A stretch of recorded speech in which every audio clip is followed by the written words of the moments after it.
खबर शामिल करेंगे ENA न्यूज़ नुमाइंदा आरिफ सईदी की। मुल्क भर में यौम आज़ादी की तैयारियां अरूज पर। अलीपुर में भी सब्ज झंडियों की बहार। स्टॉल्स पर मलबूसात, चूड़ियों और बच्चों की शर्ट्स की खरीदारी में तेजी आ गई। इसी हवाले से मज़ीद जानते हैं नुमाइंदा ENA news Arif Hussain Saeedi nice से। जी आरिफ सईदी, तफसीलात से आगाह कीजिएगा। जी बिल्कुल, जश्न आज़ादी का दिन जो जो करीब आता जा रहा है, शहरियों में जोश व जज्बा बढ़ता जा रहा है। मैं आपको बताता चलूं कि इस वक्त पूरा शहर अलीपुर सब्ज़ हिलाली परचमों से सज चुका है। शहर में जगह जगह स्टॉलर लग चुके हैं, जहां पर झंडे, बैज, परचम और जो टी शर्ट्स हैं जश्न आज़ादी के हवाले से जो बड़ी तादाद में रखी हुई हैं, जहां पर शहरी जो ख़रीदारी करने में मसरूफ़ हैं।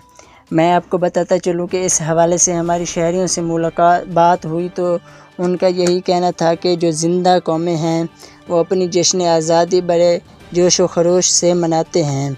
इसके अलावा जो कश्मीर के हवाले से परचम वो भी स्टॉलर्स पर काफ़ी तादाद में मौजूद हैं। तो शहरियों का यही कहना था कि इस जश्न आज़ादी के मौके पर हम अपने कश्मीरी भाइयों को भी नहीं भूलें और हम याद रखते हैं। कैमरा टीम के साथ मोहम्मद आरिफ हुसैन सईदी, ENA न्यूज़, अलीपुर।